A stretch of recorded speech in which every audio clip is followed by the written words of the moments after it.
ओ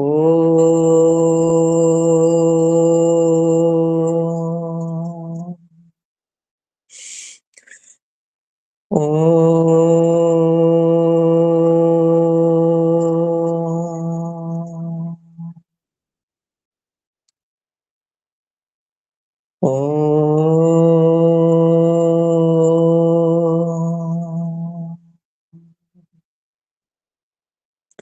सहनां भवतु सहनौ भुनक्तु सह वीर्यं करवावहै तेजस्विनावधीतमस्तु मा विद्विषावहै असतो मा सद्गम्य तमसो मा ज्योतिर्गम्य मृत्योर्मामृतं गम्य। ओम शांति। दोनों हाथों को रब कर लें, अपने चेहरे पे इस ऊर्जा को घुमा लेंगे, अपनी आंखों पे घुमा लेंगे। परम पिता परमात्मा की कृपा से आपके साथ जुड़ने का फिर से मौका मिला। तो मैं टाइम ना वेस्ट करते हुए जो जो प्रश्न उन्होंने अपने सिलेबस के मुताबिक को किए हैं वो रिपीट करती जाती हूँ। अगर प्लीज हो सके तो कैमरा ऑन कर लेना, अगर कोई दिक्कत ना हो। ठीक है जी, सबसे रिक्वेस्ट है, क्योंकि फिर उससे मुझे पता चल जाएगा कि आपको ये क्वेश्चन आते हैं और या नहीं आते हैं। अगर क्लियर होगा तो आप हैंड रेज कर देना, ठीक है जी। अगर नहीं तो फिर मतलब नो का साइन बना देना, ठीक है जी। पहला प्रश्न है, किसका संयोग जीवात्मा कहलाता है? ये आपको लिखवाया होगा मैम ने। किसका संयोग जीवात्मा कहलाता है? मेरे ख्याल प्रश्न आपने सतीश भैया लिखे होने सभी। माइक माइक ऑन करके। प्रकृति एंड पुरुष। नहीं वो तो ठीक है जी, मैं क्वेश्चन का देख रहा हूँ भाई। क्वेश्चन का आंसर तो पता होता है ये क्वेश्चन ये है, लेकिन क्वेश्चन पूछने का जो ढंग है ना वो अलग अलग किस्म का होता है ना, तो इसलिए वो उसमें थोड़ा सा हो सकता है कि पुरुष और प्रकृति का संयोग किसको बोलते हैं, ये भी ऐसे भी उल्टा करके भी पूछा जा सकता है। इसीलिए नो। क्योंकि अच्छा चलिए माइक ऑफ कर लेना प्लीज। मध्यम कोटि के व्यक्ति के लिए कौन सी साधना बताई गई है, कौन सा योग बताया गया है? ये लिखा है आपने मध्यम कोटि के, क्योंकि अलग अलग श्रेणियां आती हैं इंसानों की भी। तो टॉप के जो है वो जैसे भक्ति योग है, गीता में आता है कर्म योग है, क्रिया योग है। तो उसमें से मध्यम जो मतलब नॉर्मल इंसान है उसके लिए क्रिया योग के कर्म के माध्यम से आप अपने को परमात्मा से जोड़ेंगे। ठीक है जी, इसमें क्रिया योग। महर्षि पतंजलि के अनुसार चित्त वृत्तियों के निरोध का उपाय क्या है? तनु जी, महर्षि पतंजलि के अनुसार चित्त वृत्तियों के निरोध का उपाय क्या है? क्योंकि पहला ही वो आता है ना आपका श्लोक के योगश्च चित्त वृत्ति निरोधः। योग का मूल मंत्र ही अपने चित्त की वृत्तियों का निरोध करना है, उसमें जबरदस्ती नहीं करनी। ये तनु के आईडी से जो जुड़े हैं प्लीज। हाँ जी मैम। हाँ जी, इसका क्या आंसर होगा? मैम नहीं पता। तो आपने कैमरा भी ऑफ कर रखा है और फिर आप हाँ जी, योगी हाँ जी। बनने जा रहे हैं तो मैम नो। जी जी, आपकी कोई प्रॉब्लम है? मतलब आप नहीं। मैम मैं काफी लेट जुड़ी थी और मतलब उधर भी प्रैक्टिकल में भी काफी लेट आई हूँ, इस वजह से मैम नहीं पता है मुझे ये। हाँ और देखिए, उसमें फिर भी मैं कह रही हूँ ना, अगर नहीं पता तो मैंने आते ही कहा था कि आप प्लीज मतलब साइन कर दें कि नहीं पता, या मैंने प्रश्न ही नहीं लिखा। आपको चाहिए था कि अपने किसी सहयोगी से आप नोट कर लेते ये प्रश्न। तो महर्षि पतंजलि के अनुसार चित्त वृत्तियों के निरोध का उपाय है अभ्यास एवं वैराग्य। जो हम जैसे अभ्यास मॉर्निंग में कर रहे हैं अपने शरीर को साधने का, तो पहले हम अभ्यास से शरीर को साधेंगे और उसके बाद हम वैराग्य की ओर बढ़ते हैं। योग जो असली हमारा योग का मकसद है तब पूरा होता है। तो महर्षि पतंजलि के अनुसार चित्त वृत्तियों का के निरोध का उपाय। अब यहाँ निरोध से तात्पर्य क्या है? कि उसको कंट्रोल में करना। अब जबरदस्ती अगर हम अपनी वृत्तियों को कंट्रोल में करते हैं तो वो कभी ना कभी उभर के आती हैं, लेकिन अगर हम धीरे धीरे अभ्यास से वैराग्य की ओर बढ़ते हैं तो उससे चित्त की वृत्तियों का निरोध हो जाता है। शंख प्रक्षालन साल में कितनी बार करना चाहिए? अभिषेक जी, शंख प्रक्षालन साल में कितनी बार करना चाहिए? अभिषेक जी। हाँ जी, हाँ जी। देखो मैं वैसे ना यही चीजें मुझे भी बड़ी सबसे पहले 1 मिनट मेरी अपने वो करिए, करें बात सुने सब कैमरा ऑन करके अपने। हाँ, माइक अपने ऑफ कर लेना। देखो बाकी चीजें आप छोड़ दो, भी पेपर देना है या कुछ और वो करना है। सबसे पहले आप ये देखें कि मैंने अपनी लाइफ को इस योग के माध्यम से चेंज करना है, तो उसके लिए मुझे पूरी ईमानदारी अपने साथ करनी है। और वो ईमानदारी कब होगी? मुझे ये शायद आपको मेरी बातें बुरी भी लगेंगी कि प्रश्नों के उत्तर ये जो हम कॉपी में नोट कर रहे हैं ना, ये हमारी लाइफ को नहीं बदलेंगे। एक्चुअली बदलेगा क्या? जो हम प्रैक्टिकल अपने आप को, जो हम पहले ये प्रश्न हमने वो किया ना कि अभ्यास एवं वैराग्य से, तो उससे हमने अपने आप को चेंज करना है। हम ये ना सोचें कि हमने पेपर देना है और ये यहीं पे खत्म है लाइफ। नो, अभी लाइफ शुरू हुई है, हमारा नया जीवन शुरू हुआ है, तो इसके लिए मतलब हमें एक एक चीज को बारीकी से इसका मतलब वो करना चाहिए। हम क्लास में कुछ भी नहीं कर पाते हैं, ये बहुत डीप स्टडी है। भगवान कृष्ण के समय से मतलब उन्होंने ये योग सिखाया है, मार्ग दिया है, सहज योग, क्रिया योग, भक्ति योग, ठीक है ना, कर्म योग। तो भगवान कृष्ण ने जो अपने गीता के रहस्य में वो किया ना, उसको हम आज अगर अपनी लाइफ में वो करेंगे तो उसके लिए थोड़ा सा हमें ना जुड़ना पड़ेगा अपने साथ, ईमानदारी के साथ। ये ना हो कि जो पेपर लेने वाले हैं उनके साथ हमारी सांझ हो जाए और हम सोचें ए ग्रेड आ गया, बी ग्रेड आ गया। मेरे को लगता है कि उसका हमारे लिए कोई वैल्यू नहीं होगी जब तक हम अपनी लाइफ को ए ग्रेड ना बना लें। हमें हमारे चेहरे को देख के, हमारी आदतों को देख के देखने वाला ये ना वो करे कि वाकई ये योगी हैं। ठीक है, क्लियर है जी? तो चलें, इसका अब मेरी तरफ से आप जो जिसका जिसने बंद करना है कैमरा ऑफ कर ले, जिसने नहीं करना है नहीं करे, लेकिन मेरा ख्याल है कि आप इन चीजों को थोड़ा सा अच्छे से समझ लें। तो कुंजर क्रिया या किया इसको जाता है? हम जी 2 जी बार करते हैं मैम, हाँ 2 जी, बार करते हैं। 2 बार। अब इसका इसको और क्या बोलते हैं हम मतलब कुंजर क्रिया को और क्या क्या नाम है इसके, और ये करते कैसे हैं? कुंजर क्रिया करते कैसे हैं, किसी को पता है? हर कमल दीदी, हर कमल जी, मेरे ख्याल है हाँ, ड्यूटी पे तो नहीं है अभी आप? नहीं, वो है तो यहीं पे मैम, वो है जो बॉडी की प्योरिफिकेशन करनी है, वो जैसे ऐसे पानी पीकर और नेत्री वगैरह वो सारा। मैम नहीं, मेरे एयरपॉड कनेक्ट हो गए थे, मेरे को सुना ही नहीं आपने क्या बोला अच्छा अभी। अच्छा, मैं पूछ रही हूँ कुंजर क्रिया को और क्या क्या नाम दिया गया है इसमें? शंख प्रचालन। नेत्री कोई क्रिया नहीं है परमदीप जी। शंख प्रचालन शंख प्रक्षालन, प्रक्षालन साल में कितनी बार किया जा सकता है? 2 बार। 2 बार, ठीक है ना। इसमें क्या करते हैं हम के मतलब पानी, खूब सारा पानी हम वो करते हैं, उसको पीते हैं, फिर 5 हम अभ्यास करते हैं।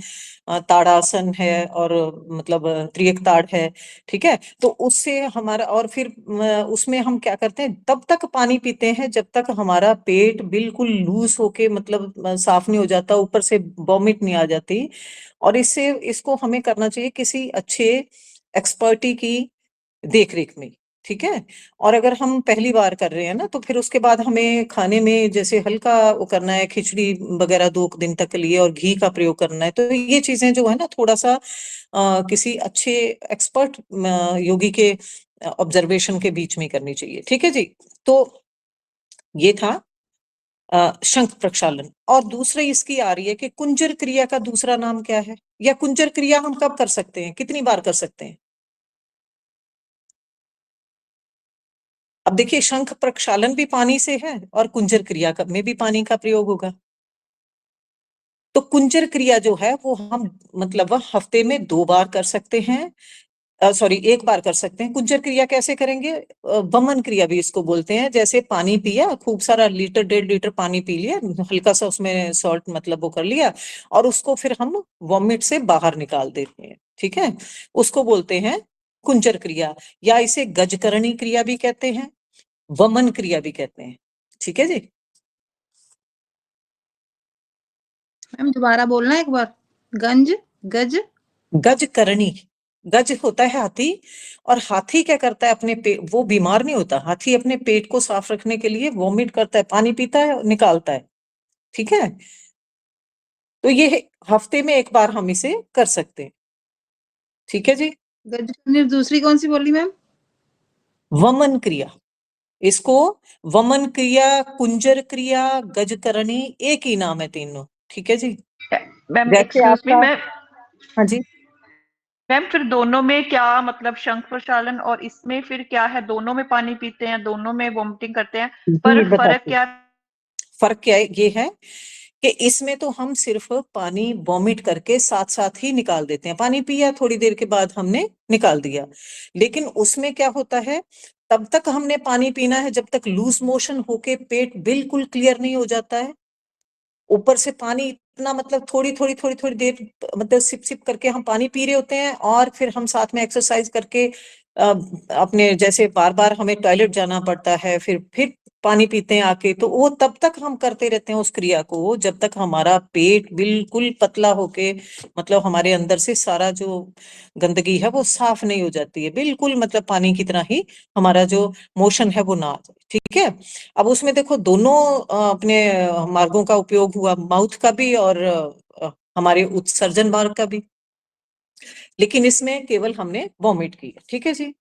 तो क्योंकि उसमें पेट की सारी आंतड़ियां जो होती हैं फिर हिल जाती हैं, तो उसके कारण उसको बहुत टाइम के बाद वो करना चाहिए, और इसमें हम हफ्ते में एक बार कर सकते हैं, इसमें क्योंकि सिर्फ पानी पिया और ऊपर से निकाल दिया। चलिए जी, घेरंड संहिता में प्राणायामों की संख्या कितनी है? घेरंड संहिता में प्राणायामों की कितनी संख्या, सर्वजीत जी?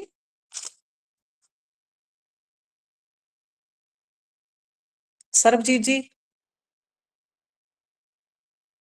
आप क्लास में हैं? हाँ जी मैम, सर्वजीत हूँ मैं। जी। हाँ जी, हाँ हाँ जी। जी। तो घेरंड संहिता में कितने हैं प्राणायामों की, कैलकुलेशन करके उन्होंने कितनी बताई है, टोटल कितने प्राणायाम है घेरंड संहिता में?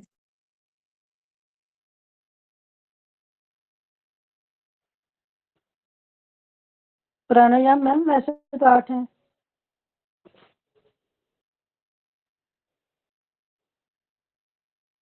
Hello hello. मैम हाँ माइक जी, बंद आप। हाँ जी, 8 है। योगी के आहार को आवाज क्या नहीं आ रही। कहा जाता है? आवाज आ रही है या नहीं? सर्वजीत जी अपना माइक ऑफ हाँ कर जी लें अब आप। आ रही। सरबजीत जी अपने माइक को ऑफ कर लें। योगी का भोजन जो होता है ना, उसको क्या बोला जाता है, उसके आहार को क्या बोलते हैं? उसको बोलते हैं मिताहार, मतलब लिमिटेड आहार लेना होता है। जैसे हम लोग क्या करते हैं कि बहुत सारा अपने खाते जाते हैं, उससे हमारी बॉडी को नुकसान भी हो सकता है। लेकिन जो योगी है, जिसने असल में अपने आप को परमात्मा से जोड़ना, उनका आहार लिमिटेड होना चाहिए, उसको बोलते हैं मिताहार। ठीक है जी। वो छोटी की हाँ जी, हाँ मात्रा जी, छोटी। डालेंगे। मित से बना, मित, मित मीन लिमिटेड। आहार, जब दोनों को जोड़ दिया, संधि विच्छेद किया तो मित आहार, और इकट्ठा कर दिया तो मिताहार। ठीक है जी।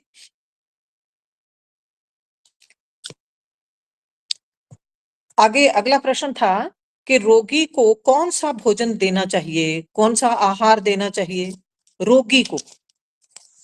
पहला तो था कि योगी का आहार कैसा होना चाहिए, उसको क्या बोला जाता है, लेकिन नेक्स्ट है कि रोगी का जो भोजन है, उसको कौन सा भोजन, उसको क्या नाम दिया जाता है? उसे भी मिताहारी नहीं नहीं, रोगी, रोगी, योगी नहीं। मैंने रोगी बोला। मान लीजिए किसी को कोई डिजीज है, बीमार है व्यक्ति, तो उसको जो आहार देंगे उपचारात्मक, जो उसको रिकवर करे। ठीक है, उपचारात्मक, जो उसको उपचार करे उसका, तो उसको बोलते हैं उपचारात्मक आहार। ठीक है जी।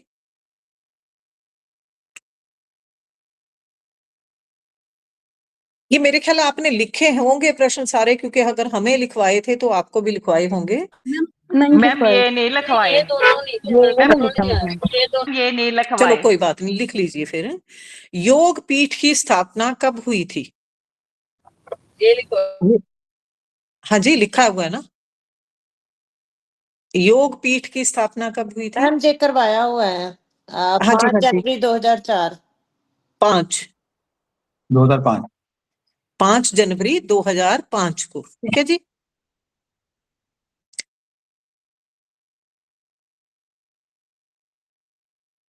लिख लिया।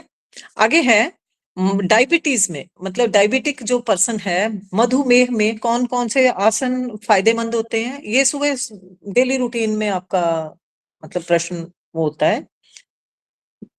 मधुमेह में या शुगर, अब देखिए इसके इंग्लिश में बोलेंगे तो डायबिटीज वाला डायबिटिक बोल देंगे, डायबिटिक के लिए कौन सा हुआ है। लेकिन अगर वो हिंदी में बोलेंगे तो मधुमेह बोल देंगे, और वैसे आम शुगर में। तो कौन से 4 आसन फायदेमंद हैं? वैसे तो बहुत हैं इसके लिए, आप सुबह करते ही हैं। तो नेहा जी 4 आसन कौन कौन से मेन इसमें अगर आए? मंडूकासन, ठीक है। वक्रासन, हाँ शशकासन, पश्चिमोत्तानासन। हाँ। अब जब जैसे शशक शशांक वो उसी लाइन में मतलब वो हो जाते हैं ना सारे, तो ये सारे उसके लिए लाभदायक हैं। फिर आपका गोमुख आसन भी इसी में आता है, फिर उत्तान मंडूक भी इसी के लिए आता है। ठीक है जी, चलिए। सूर्य नमस्कार में कितने आसन होते हैं? सूर्य नमस्कार में मैं 12 कितने आसन? मैम 12। आसन नहीं? 12 नहीं है, उसके अच्छा स्टेप वो 12 हैं। रिपीट है। ओके हाँ, रिपीट होते हैं ना। तो मैम आपके फिर वो 7 हुए 7। 7 आसन है, 7 है 7। 7 है ना। और चरण उसके मतलब स्टेप उसके अभ्यास कितने अगर पूछा जाएगा तो उसके 12 है। 12। अब हाँ, तो आपको उनके नाम भी पता है? ठीक है जी। स्टेप बाय स्टेप उनके नाम बड़ा इजी होता है कि आप 7 एक साइड में लिख लें और उसके साइड में दूसरी साइड में जो रिपीट होते हैं उनको लिख लें, तो आपको बड़ी जल्दी इजी याद हो जाते हैं। ठीक है जी। सबसे कम हुई है मैम सूर्य नमस्कार की वैसे।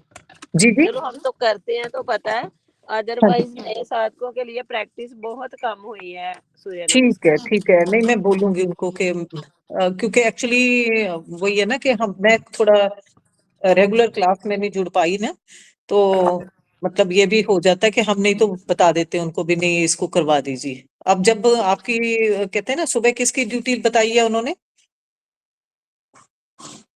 सुबह किसकी ड्यूटी लगाई है? पता मैम नहीं किसी की नहीं मैम। लगाई, आज भी 2-3 जनों को बोल दिया था कि आप जे वाले आसन करवाओ, आप जे करवाओ। अच्छा अच्छा, चलो कोई बात नहीं, कल फिर उनको बोलेंगे कि ये मतलब सूर्य नमस्कार की भी बात सही है कि वो जो नए साधक होते हैं उनको नहीं पता होता है, नहीं तो। मैम ठीक है खड़े जी। होने वाले वैसे भी कम हुए हैं। चलो हाँ हमें हाँ तो हम तो करते रहते सो हमें याद है, हाँ लेकिन हाँ हाँ नए जो है उनके लिए ज्यादा ना बैठने वाले करवाए, सर्वाइकल्स के करवाए हैं ज्यादा।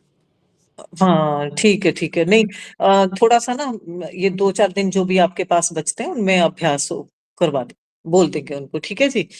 अच्छा, फिर देखिए जड़ी बूटी दिवस कब मनाया जाता है? 4 अगस्त को। 4 अ, अगस्त। हाँ जी, 4 4 अगस्त को। अगस्त। अच्छा, तो 1 मिनट, ये सोनिया जी जवाब दे रही हैं। जी जी। सोनिया जी, उस दिन क्या होता है? स्पेशल दिन होता है उस दिन? बालकृष्ण उनका बर्थडे होता है। हाँ, आचार्य बालकृष्ण जी का आचार्य बर्थडे। बालकृष्ण जी का जी बर्थडे जी होता जी। चलिए। अ, हरकमल जी, आपको क्योंकि आप बहुत पहले से जुड़ी हैं, तो आसनों का राजा किसको बोला गया है भला? सूर्य नमस्कार। हाँ, नहीं, शीर्षासन। हाँ जी शीर्षासन, सॉरी हाँ, क्योंकि लेडीज शीर्षासन में हम होता, शीर्षासन हमसे होता नहीं है मैम। हाँ नहीं होता है, जो यंग जनरेशन है वो कर पाते हैं, लेकिन हम लोग नहीं कर पाते हैं, इसलिए इसका पता नहीं। अच्छा, तो नहीं भूल गए, यही करवाया था। नहीं नहीं, कोई बात नहीं। त्राटक किस अंग की क्रिया है? ये किया हुआ है आप लोगों ने, परमदीप जी? आँख। त्राटक मैडम आँख। आंख की आंखों की, आंख की नहीं, आंखों की, यहाँ पे दोनों आंखें आएंगी। ठीक है जी। अच्छा जी, तो अगला प्रश्न है कि भोजन एवं शंख प्रक्षालन के बीच कितना अंतर होना चाहिए? न्यूनतम, मिनिमम, मतलब आपने भोजन किया है और उसके बाद आपको शंख प्रक्षालन भी करना है, तो उसमें कितना समय का अंतर होना चाहिए?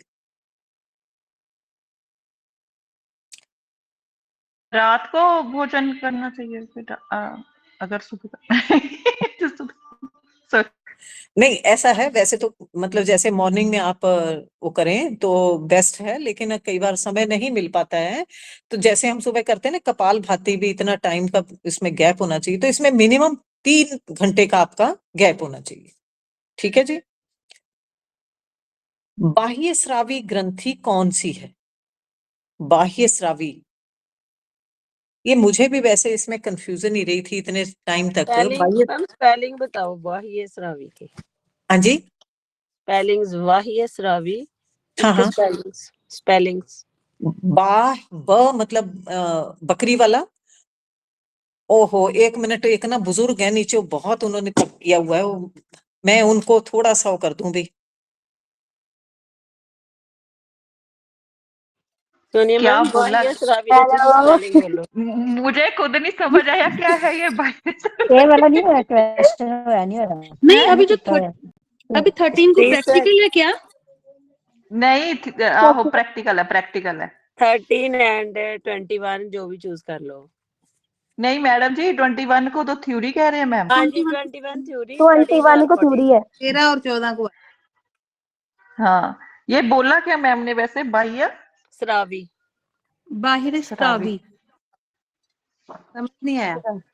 सॉरी सॉरी, वो ना एक्चुअली पड़ोस में बुजुर्ग हैं तो उनको होता है ना, वो नीचे आवाजें लगा लगा के थक गए हैं, तो मैंने इस करके बाह्य, बा, ठीक है जी, फिर ह, और ह के पैरों में य, बाह्य हो गया। स्रावी, सा, ठीक है, उसके पैरों में र, और अ की मात्रा, और व, और बड़ी की मात्रा, स्रावी। बाह्य स्रावी मीन्स होता है ना आपका लीकेज, जिसको बोलते हैं स्राव होना, तो बाह्य स्रावी ग्रंथि, इसको बोला गया है लार को। ठीक है जी। आगे है कि कमर दर्द में कौन कौन से आसन उपयोगी हैं? मान मरकट। लीजिए किसी पेशेंट के कमर दर्द है, आपके पास आ जाता है क्लास में कि मैम मुझे या सर मुझे ये वो करवाइए, कमर बहुत दर्द है मेरी, तो उसमें आप कौन से आसन करवाएंगे उसको? पवन मुक्त कराएंगे, ताड़ कराएंगे, मरकट के पोस्टर। मरकट कराएंगे, मरकट। ये पवन मुक्त ताड़ कौन करवा रहा था? मैम ताड़ भी तो नहीं, लेट कर हम करते हैं ना ताड़, तो वो भी कमर ताड़ दर्द आसन के लिए बहुत वैसे अच्छा खींच देगा कमर को। आप नहीं मरकट करता। आसन, ठीक मेन है तो जी, नहीं, भुजंग कमर आसन, के लिए। भुजंग मरकट। आसन, तो मरकट फिर आ आपके, हेलो, आप ना अपना ये माइक ऑफ कर देना फिर, है ना जी। हम दोबारा से बोलो, मरकट के बाद भुजंग है, फिर आपका एक वो उसका नाम क्या है, वो जो शलभ आसन, ठीक है जी, मकर आसन, ये सारे जो है ना ये कमर के लिए हैं। और अगर आप वो करेंगे ताड़ासन, चाहे वो लेट के करें चाहे बैठ के करें, वो खींचेगा कमर को, ठीक है। लेकिन जब बोलते हैं कि अगर कंप्रेशन है तो फिर ये वाला करो, तो फिर नहीं करना लेट के। पर मेरा ख्याल है, देखिए अब ना, अगर तो जकड़न है तो बात अलग है, लेकिन अगर आपके पेन है तो वो ज्यादा खिंचेगी तो ज्यादा तकलीफ नहीं देगी। ये अलग अलग क्वेश्चन होंगे कि कमर दर्द में क्या तो कंप्रेशन में क्या। कंप्रेशन के कारण ही आती है कमर दर्द। पर देखो ना, अब कम नहीं नहीं, ऐसा जरूरी नहीं है कि हर एक की कमर दर्द का अपना अपना वो है ना, पर मैक्सिमम उसमें ताड़ आसन मेरे को नहीं लगता कि ताड़ आसन किसी ने आज तक रिकमेंड किया हो। फिर भी इसके लिए सुनीता जी से कर लेंगे थोड़ा डिस्कस, ठीक मैम है जी। हलासन होगा इसके लिए कि नहीं? हल आसन में जब भी कमर दर्द वाला करेगा भी तो सिंगल पैर से करेगा, मतलब हल आसन होता है दोनों पैरों से, ठीक है, लेकिन जब आप दोनों पैरों से करेंगे तो फिर कमर पे प्रेशर पड़ेगा, वो उसके लिए नहीं है हलासन। ठीक है, चलिए जी, आपकी रसोई में एक पदार्थ है कफनाशक, उसका नाम आपको पता है? नेहा जी? मैम अदरक। अदरक, गुड। हाई ब्लड प्रेशर में, ये तो तकरीबन वही प्रश्न है जो हम सुबह वो करते हैं। हाई ब्लड प्रेशर में कौन सा प्राणायाम हम करेंगे तनु जी? तनु जी, हाई ब्लड प्रेशर में कौन सा प्राणायाम किया जाएगा? चंद्रवेदी।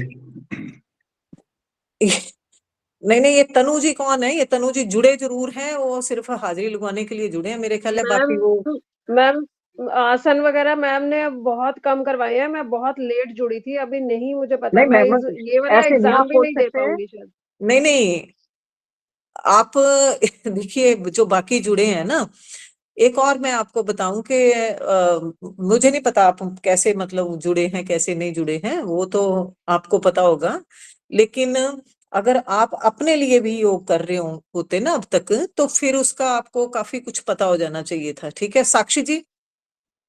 मैम अनुलोम विलोम। हाई ब्लड प्रेशर में आप मतलब कौन सा प्राणायाम रिकमेंड करेंगे उसके लिए? अनुलोम विलोम की भी उसमें चंद्रवेदी में। चंद्रभेदी करेंगे, ठीक है ना? साक्षी जी, ये बड़ी बात डिस्कस हुई है सुबह। मैम चंद्रभेदी, अनुलोम विलोम भी होता है ना, जैसे हम राइट नॉस्ट्रल और लेफ्ट नॉस्ट्रल का इसमें है क्रिया, तो हम इसको भी रिकमेंड करते हैं बीपी के लिए। ये रिकमेंड हम करते हैं, लेकिन आप ध्यान से नहीं सुनते हैं। है ये अनुलोम विलोम की ही मतलब वो है ना, ये नहीं है कि चंद्रभेदी कौन सा कोई अलग तो आया नहीं है।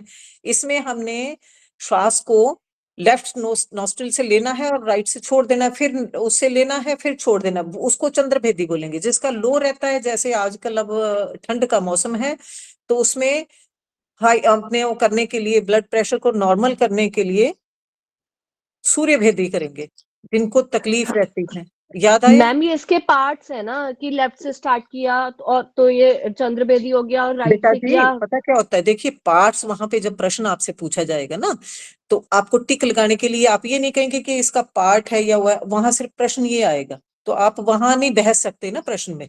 ओके ये मैम। ठीक है, मैं इसलिए बता रही हूँ आपको।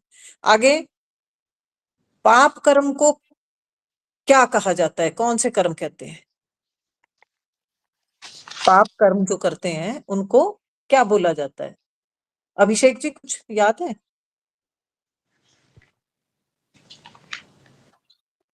पाप कर्म को कृष्ण कर्म, कृष्ण इनको कर्म। कृष्ण कर्म बोलते हैं। मैंने बोला आपको प्रश्न ये लिखवाए होंगे, पर लेकिन कई बार हम रिवाइज नहीं करते तो भूल जाते हैं।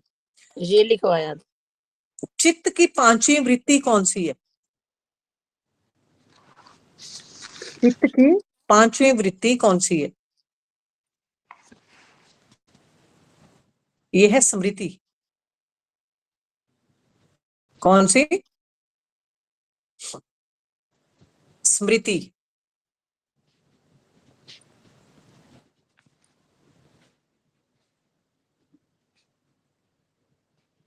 हर्निया में कौन सा आसन नहीं करना चाहिए? कपाल भाती।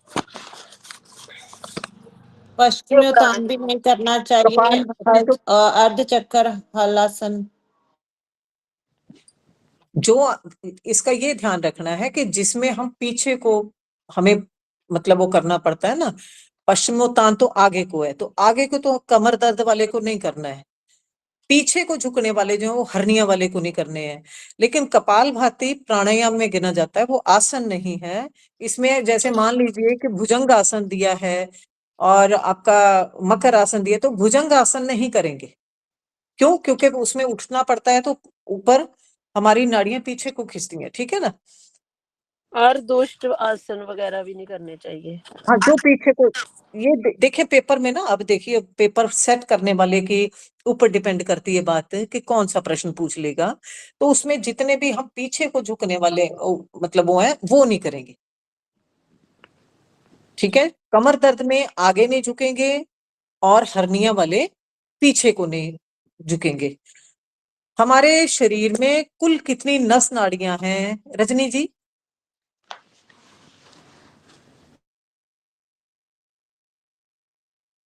माइक ऑन करके बोले, हमारे शरीर में कुल कितनी नस नाड़ी? मैम 72 करोड़ 72 लाख 12,000 कुछ इतनी आ गए 10,200 10,201 10,210। इसमें भी कंफ्यूजन है। पुरानी जो बुक्स थी उसमें 10,201 भी आया था छप के। आपने देख लेना है कि वहां वो एक का ऑप्शन दिया है तो एक वाला वो कर देना, 10 दिया है तो 10 वाला ऑप्शन कर देना, क्योंकि दोनों बार इसमें कंफ्यूजन ही रही है। ठीक है जी। अच्छा, आगे है अभिनिवेश क्या है? अभिनिवेश। मैम भ- प्लीज भ से रिपीट ना, क्वेश्चन। भ से अभिनिवेश और भ से जब भ से क्लेश भ से अभिनिवेश। मैम ये अभिनिवेश क्लेश है, एक क्लेश है। इकट्ठा करना, संग्रह करना। मैम क्वेश्चन नहीं क्या है भैया, मैम? बता रहे हैं, एक मिनट, बाकी माइक ऑफ करना। जी भैया आप बोलिए, अभिनिवेश क्या है? ये क्लेश की टाइप है जी, राग द्वेष अभिनिवेश होते हैं। ये मृत्यु का भय जो है उसको अभिनिवेश बोला गया। Fear of death. ठीक है जी, फियर ऑफ डेथ जो है ना उसको अभिनिवेश बोला गया। आगे है धार्य किसे कहते हैं? धार्य, तो धार्य हम शरीर को बोला गया। ठीक है, अब ये वेदों की और उसकी भाषा है योग की, इसमें धार्य शरीर को बोला गया।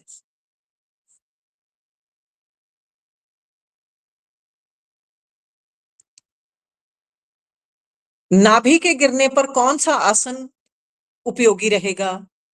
भुजंगासन है या मर्कटासन है, शलभासन है या उत्तान पाद? मान लीजिए मैम 4 ऑप्शन आते हैं कि उतान पाद। उत्तान पाद, नाभि गिरने पे उत्तान पाद सर्वोपयोगी रहेगा।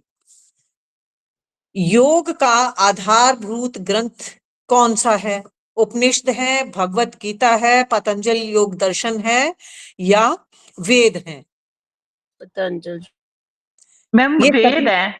सभी आएंगे इसमें, क्योंकि देखिए उपनिषदों में भी योग का वर्णन आता है, भगवत गीता में तो भला है ही है, पतंजलि योग दर्शन भी इसी का हुआ है और वेदों में भी इसका वर्णन आता है। ठीक है जी। मैम क्वेश्चन दोबारा रिपीट करना। योग का आधारभूत ग्रंथ कौन सा है? तो इसमें 3 ऑप्शंस दिए थे वैसे, उपनिषद, भगवत गीता या पतंजलि योग दर्शन। तो ये इसका अगर ऐसे आता है तो इसका आएगा उपरोक्त सभी। ठीक है जी।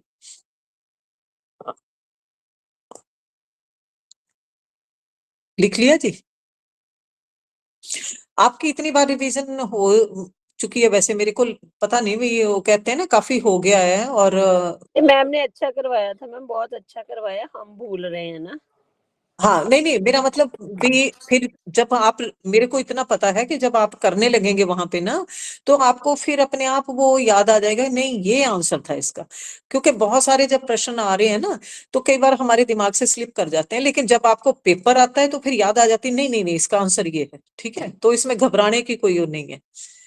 आगे है योग का उद्देश्य क्या है? योग का उद्देश्य क्या है?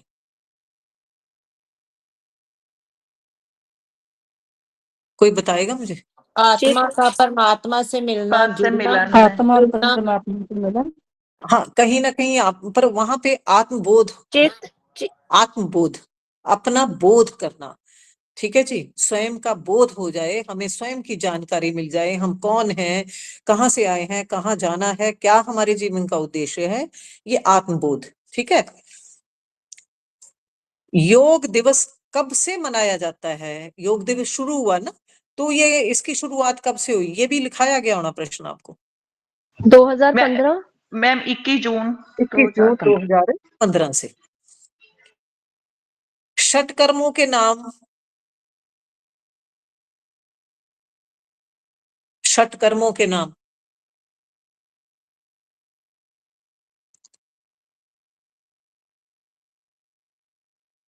मेरे ख्याल षटकर्म की क्लास किसने वो की, मुझे नहीं पता किसने ली थी आपकी क्लास षटकर्म की। मैम वो थे नेति, धोती, बस्ती, त्राटक एंड नौली, कपाल भाती। हाँ मैम अभी ये है। सब नहीं करवाया।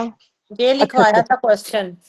हाँ तो ये अब नेति, नेति क्या होती है ना कि नेति हमारे जिनकी साइनस की प्रॉब्लम होती है या मतलब जैसे अब सर्दियों में भी बहुत बार हमारा नाक बंद हो जाती है, उसके लिए नाक को क्लियर करने के लिए आपने देखा होगा ना शायद, मैं अब क्या बताऊं आपको, जल मतलब एक ना लोटा, उसमें वो लगी होती है टूटी सी, तो हम सांस रोक के उसमें गुनगुना पानी लेना होता है, थोड़ा सा नमक, मतलब जैसे मान ली लोटा भर के पानी है तो उसमें आधे से ज्यादा चम्मच रॉक सॉल्ट या दूसरा वो अपना ले लिया आपने सी सॉल्ट जो भी है, और उसको हमने सांस रोक के मुंह को खुला छोड़ना है और नाक के एक छिद्र से दूसरे छिद्र की तरफ को पानी को धकेलना है। ठीक है जी, वो पानी फिर अपने आप उससे बाहर निकलेगा।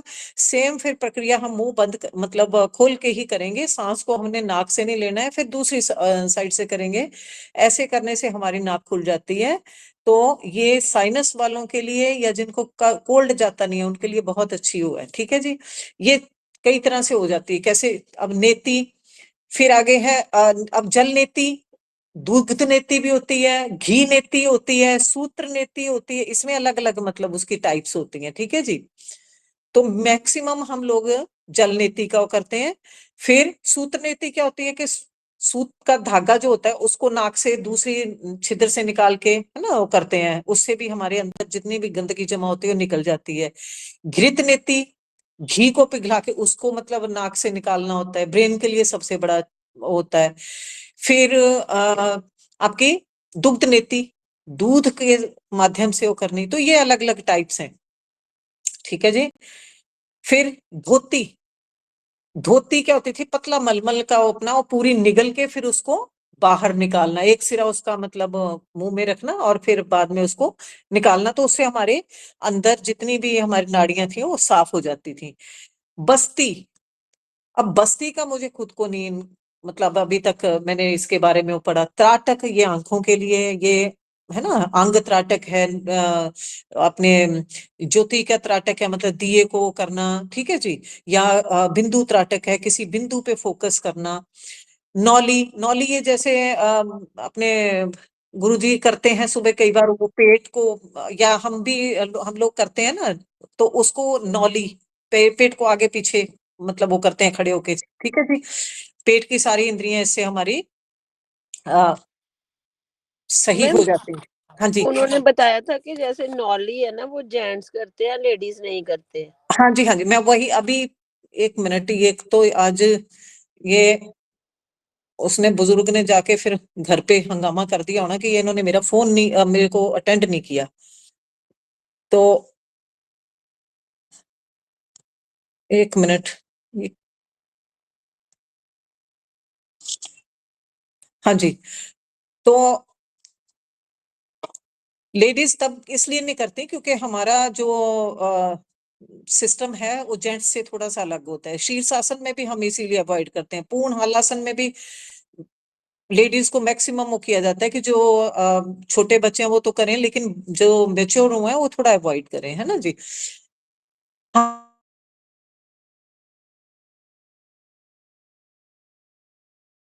में इसको अवॉइड किया जाता है। चलिए जी, आगे था कपाल भाती। अब मैंने सुबह एक दिन क्लास में भी वो किया था कि कपाल भाती को बाद में प्राणायाम में वो कर लिया गया है, लेकिन पहले ये षट क्रियाओं में ही आती थी। ठीक है जी, प्राणायाम में उपयोगी मुख्य बंध कौन कौन से हैं, कौन कौन से बंध लगाते हैं हम प्राणायामों में। हाँ, 8 प्राणायाम हम मॉर्निंग में करते हैं ना जी, तो उनमें से बंध भी हमारे लगते हैं, कौन कौन से हैं। मैं 3 बंद है हमारे, उड़ान बंद। हाँ, पल्लवी जी, उड़ान बंद, मूल बंद और नहीं, जलंधर बंद। हाँ एक कष्ट किया करें जिसको मैं थोड़ा सा, सबसे मैं कोशिश करूंगी ना सबका नंबर आ जाए, तो सभी इकट्ठे ना बोले, तो जिसको मैं बोलूं थोड़ा सा, ताकि मेरे को पता रहे कि इनको ये आता है सबको। ठीक है जी, हाँ जी, और इन तीनों बंधों के जो ग्रुप है उसको महाबंध भी कहते हैं। ठीक है जी, उच्च रक्तचाप यानी हाई ब्लड प्रेशर में कौन सा प्राणायाम करना चाहिए। ये पहले रिवाइज हो गया है कि हमें चंद्रभेदी प्राणायाम करना चाहिए, जो अनुलोम विलोम का ही पार्ट है। ठीक है जी। पाप कर्मों को क्या कहा जाता है, ये भी रिवीजन हो गई है। कृष्ण कर्म किस ज्ञानेंद्रिय से शरीर ढका रहता है? हमारी टोटल ज्ञानेंद्रियां कितनी है? जो जी परमदीप जी, ये तो जो टीचर्स हैं इनको तो सारा दिन ये सब्जेक्ट पढ़ाने पड़ते हैं, तो इनको तो पता ही है ना जी कि 5 ज्ञानेंद्रियां हमारी। परमदीप जी जरा अपना कर देना, क्लास में रिवाइज कर दो कौन कौन सी हैं। ज्ञानेंद्रियां हमारी 5, आंख, नाक, कान, जीवा और हमारी त्वचा। त्वचा मीन्स स्किन, चमड़ी, है ना जी। कई बार त्वचा लगता है। हाँ जी। तो अब सबको क्लियर हो गया कि किस ज्ञानेंद्रिय से हमारा शरीर ढका रहता है जी? त्वचा, चमड़ी या स्किन, जिसको तीनों में एक ही मतलब है उसका। ठीक है जी।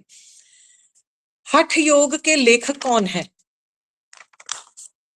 हठ योग के लेखक नहीं पता, स्वामी आत्माराम जी। ठीक है जी, ये स्वर्गीय हो चुके हैं आत्माराम जी। आपको पता है हमारे शरीर में 5 प्राण होते हैं। हाँ जी। तो अब अवनीत जी बताएंगे कि वो 5 प्राण कौन कौन से हैं।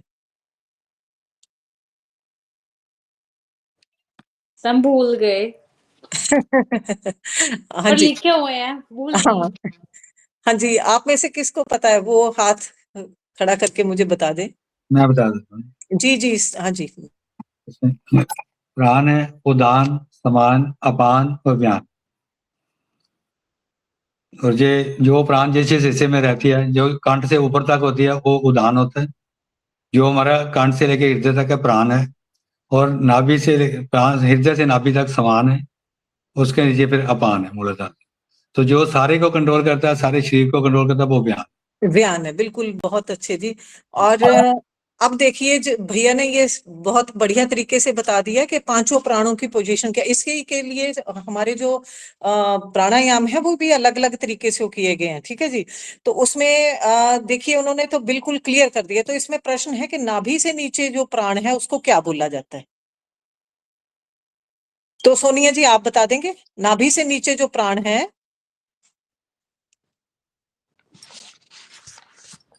अपान, पान अपान। आएगा, अपान।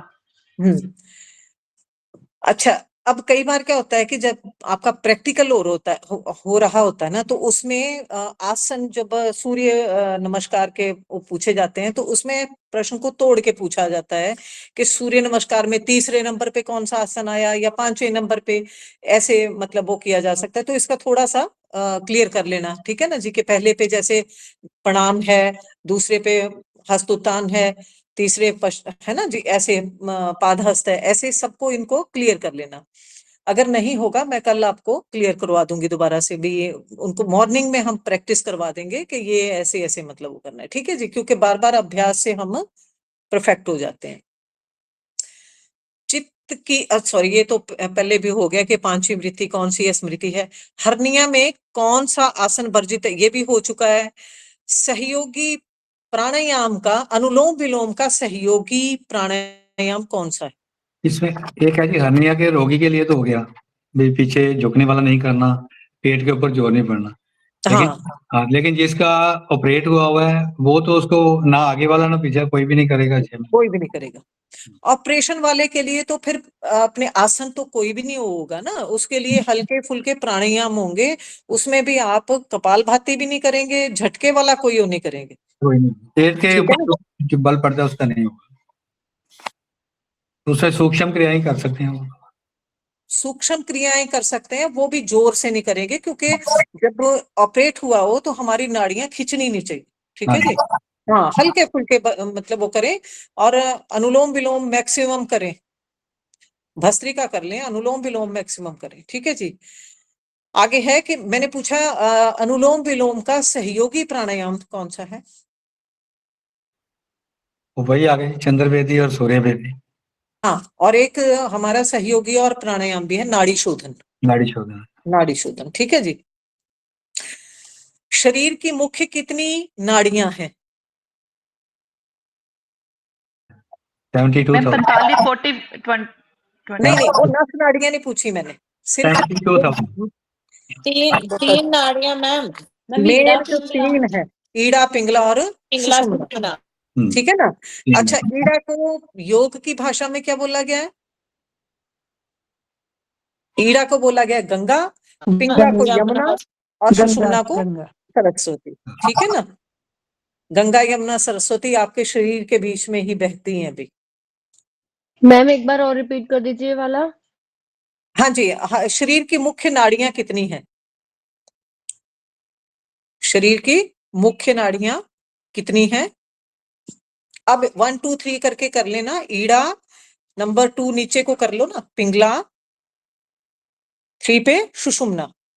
अब ईड़ा के सामने आ जाएगी आपकी गंगा, पिंगला हो गई यमुना और सुषुम्ना होगी आपकी सरस्वती।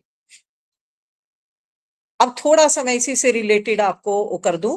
देखो, ईड़ा, पिंगला और सुषुम्ना, ईड़ा, अब ये प्रश्न नहीं है, मैं आपको वैसे ही समझा देती हूँ थोड़ा सा, क्योंकि 6 मिनट है इसमें, हम आप डिस्कस कर लेते हैं थोड़ी सी अपनी हो, बाकी हम कल कर लेंगे।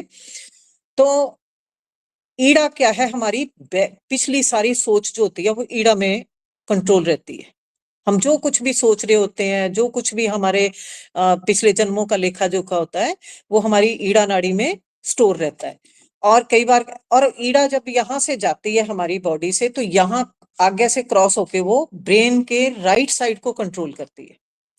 आपने देखना, जो लोग बहुत ज्यादा सोचते हैं, मेरे अपने पिछले इसमें ये था, मेरे में वो था, उनका हमेशा राइट साइड से ब्रेन गड़बड़ा जाता है, पैरालाइज्ड हो जाता है कई बार।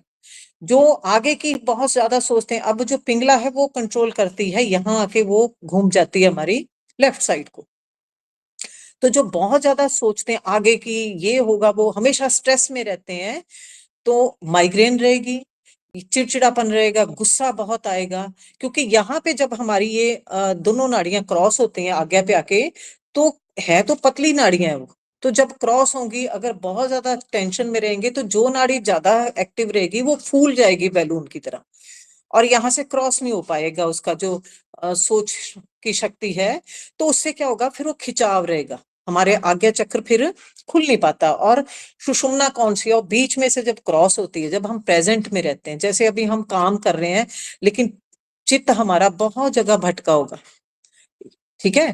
तो उसमें क्या होता है कि हमारे दिन, कोई सोच रहा है कि मैंने सुबह ये किया था, मुझे ये जवाब मिला, कोई कुछ और सोच रहा है, कोई ये सोच रहा है कि मुझे शाम की सब्जी क्या बनानी है, शाम को मुझे बच्चे को ट्यूशन भेजना, लेके आना है, बहुत सारी, मतलब मैंने एक उदाहरण दे रही हूँ, बहुत सारी चीजें चल रही हैं। तो उससे क्या होता है कि हमारा बैलेंस बिगड़ जाता है। लेकिन जब हम मेडिटेशन कर रहे होते हैं या हम योग करते हैं, तो योग का सबसे बड़ा फायदा क्या है कि हमारी ईड़ा और पिंगला धीरे धीरे बैलेंस में आना शुरू हो जाती है। आपने देखना कि योगियों को हार्ट अटैक कम आएगा, उनको पैरालाइज नहीं होगा वो उनका शरीर, उनको मतलब वो ठहराव में आ जाएंगे, गुस्सा कम होगा। क्यों? क्योंकि जब आप ये 5 प्राणों को कंट्रोल करना शुरू कर देते हैं, ईड़ा, पिंगला, सुषुम्ना आपकी, मतलब ईड़ा और पिंगला आपकी बैलेंस में आ जाती है, तो इससे आपका सबसे बड़ा फायदा होता है कि आप सेंटर में रहना शुरू कर देते हैं। ना आप ज्यादा आगे की सोचेंगे, ना ज्यादा पीछे की। तो ये सबसे बड़ा फायदा होता है हमारा योग करने का, ठीक है जी। तो इसी तरह से फिर हमारी इन नाड़ियों को, ईड़ा पिंगला, ईड़ा को गंगा, पिंगला यमुना और सेंटर वाली सुषुम्ना को सरस्वती कहा गया है। पतंजलि योग पीठ की स्थापना कब हुई थी? अब योग ग्राम की स्थापना हो गई 2015 में, लेकिन पतंजलि योग पीठ की स्थापना उससे पहले हो चुकी थी। तो उसकी कब हुई? 2005 में, ठीक है। हाँ, मैम इसमें डेट तो नहीं आएगी, ओनली ईयर ही आएगा? ओनली ईयर है ना जी। तो मैम वो स्वामी जी ने कैंप पहले शुरू कर लिए थे ना लगाने, जैसे जलंधर में लगा था आई थिंक 2003 या 4 में। ऐसा है ना जी कि जिस चीज की मुझे ज्यादा और नहीं है ना, मैं उसका नहीं आपको बता सकती। हो सकता है कि उन्होंने बाकी जो अपनी फिर संस्था शुरू की, रजिस्टर्ड की, वो बाद में करवाई हो, कर तो वो काफी टाइम से रहे हैं ना, योग तो बहुत पहले से कर रहे हैं। ठीक है जी। अच्छा, अग्निसार क्रिया किसे नहीं करनी चाहिए? अग्निसार क्रिया किसको नहीं करनी चाहिए? मैम हाई बीपी वाले को। हाई बीपी वाले को, जिनका ऑपरेट हुआ है उनको भी नहीं करनी चाहिए। ठीक है, क्योंकि उससे क्या होता है, जब नाड़ियां खिंचती है ना, तो फिर ऑपरेट अगर हुआ है तो उसमें नुकसान हो सकता है। ठीक है जी। जिनका हार्ट का जिनका अपना हुआ है उनको भी अग्निसार क्रिया से परहेज ही करना चाहिए। उनको जलंधर बंद भी मतलब बंद लगाएं, लेकिन वो ज्यादा देर श्वासों को होल्ड ना करें। ठीक है, ये थोड़ी थोड़ी चीजें जो होती है ना, ये हमारे प्रैक्टिकल उसमें हमें पता होनी चाहिए। ठीक है जी। तो बाकी कल कर लेंगे हम, प्रश्नों के उत्तर आपस में डिस्कस कर लेंगे। आपसे भी मैंने बहुत कुछ सीखना है। मैंने आपको परसों भी बोला था ना, जिस दिन हमने क्लास लगाई थी, कि ये मत सोचिए कि हम आपको कर रहे हैं। मैंने आपसे बहुत कुछ सीखना है, आपके विचार सुनने, आपके साथ बहुत सारी चीजें साझा करनी है। तो बहुत अच्छा लगता है फिर जब हम अपने उसमें कहते हैं ना जुड़ के और चीजों को जोड़ते हैं, है ना, और ज्ञान में हमारे में विकास होता है ज्ञान का। तो और इसमें कोई घबराने की वो नहीं है, बेझिझक जो मुझे आता होगा मैं आपको बताऊंगी और आपसे